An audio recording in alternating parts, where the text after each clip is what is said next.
자, 이번 시간에 공부할 내용은 최대 공약수입니다. 나는 공부를 단어의 의미를 파악을 해가면서 공부를 하는 걸 좋아한다고 했었지. 약수가 무슨 의미이냐? 약수는 나눌 수 있는 숫자죠. 그러면 공약수는 무슨 의미이냐? 공통으로 나눌 수 있는 수를 보고 공약수라고 합니다. 그럼 여기서 최대 공약수는 공통으로 나눌 수 있는 숫자들 중에서 가장 큰 것을 보고 최대 공약수라고 합니다. 이렇게 단어만 이해를 하면은 사실 무슨 소리인지 잘 모르겠지. 숫자로 예시를 들어가면서 공부를 해보도록 합시다. 12와 18의 약수를 써보면은 이렇게 될 것이고, 내가 파란색으로 쓴 것들은 공통인 약수란 말이야. 이게 여기서 말한 공약수입니다. 12의 약수가 이렇게, 18의 약수가 이렇게 있는데 여기에서 1, 2, 3, 6은 공통인 약수가 되겠지. 그래서 이 파란색 숫자들을 보고 공약수라고 하고, 그러면은 이것들 중에서 가장 큰 약수가 뭘까 찾아보니까 6이 되겠지. 그래서 여기 있는 6을 보고 최대 공약수라고 합니다. 자, 그러면은 최대 공약수가 있으니까 최소 공약수는 없을까라고 생각을 해볼 수가 있겠지. 공부를 할 때는 언제나 많은 상상을 하면서 공부를 하는 게 좋습니다. 이런 식으로 최대가 있으면 최소가 있지 않을까, 큰 게 있으면 작은 게 있지 않을까, 이런 식으로 공부를 하는 그 태도가 너가 공부하는 데 많은 도움을 줄 겁니다. 최대 공약수가 있으니까 최소 공약수도 있어요. 하지만 최소 공약수는 공통인 약수들 중에서 가장 작은 약수이기 때문에 언제나 1이 되겠지. 그러니까 별로 의미가 없으니까 물어보질 않습니다. 언제나 항상 어떤 수든 최소 공약수는 1이 되기 때문에 그냥 넘어가는 겁니다. 안 물어보고. 자, 근데 이러한 최대 공약수 사실은 초등학교 때 이미 공부를 했었지. 그러면 이거를 왜 중학교 와서 다시 공부를 하느냐? 우리가 이전 시간에 공부했던 게 뭐였죠? 소인수분해였지. 이 최대 공약수를, 소인수분해를 이용해서 구할 수 있는 방법이 있기 때문에, 그래서 이거를 소인수분해 다음에 공부를 하는 겁니다. 자, 여기 내가 12와 18을 소인수분해를 해봤는데, 소인수분해를 이용해서 최대 공약수를 구해볼 겁니다.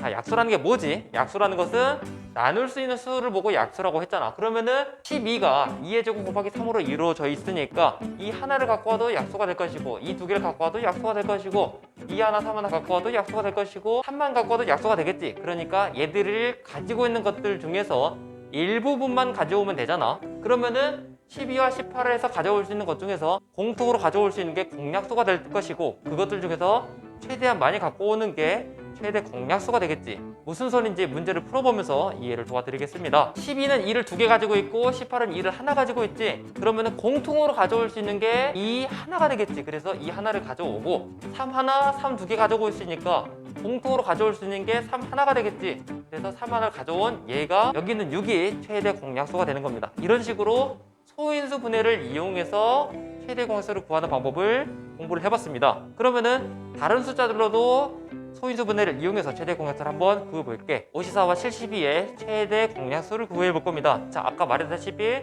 최대 공약수를 구하는 방법은 2가 하나 있고 2가 3개 있을 때 가장 작은 거 갖고 오면 된단 말이야. 왜냐면 공통으로 가져와야 되니까. 여기 3개 있고 여기 하나 있다고 해서 둘 다 2개씩 내놔 라고 할 수가 없잖아. 얘가 2개가 없으니까 빼올 수가 없겠지. 공통으로 갖고 올 수 있는 걸 생각을 하면 되고, 그러면은 가장 작은 거를 기준으로 생각을 해야 되겠지. 그래서 2는 하나를 가져올 수가 있고, 3은 3개, 3은 2개 가지고 있으니까 3은 2개만큼 가져올 수가 있겠지, 공통으로. 그래서 3은 2개를 가져올 수가 있습니다. 그래서 최대 공약수는 2 곱하기 3의 제곱인 18이다 라고 말할 수 있는 겁니다.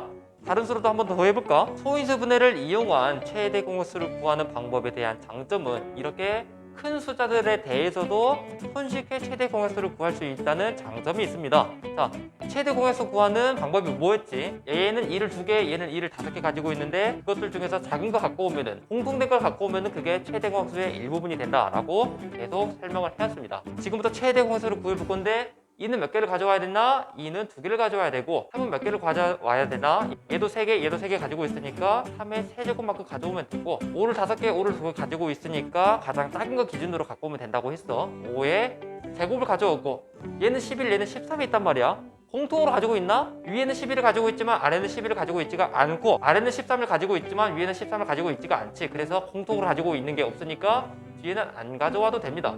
그래서 이 수가 어떤 수인지는 몰라도 2의 제곱 곱하기 3의 세제곱 곱하기 5의 제곱이 최대 공약수가 되겠다라고 생각할 수가 있습니다. 추가적으로 약간의 개념 같은 걸 좀 알려드리면은, 두 수의 공약수는 최대 공약수의 약수랑 같은 말입니다. 무슨 소리인지 모르겠지? 자, 보겠습니다. 12와 18의 두 수의 공약수를 구하라고 하면은 1, 2, 3, 6 이렇게 나왔는데, 만약에 두 수의 최대 공약수를 알고 있었어.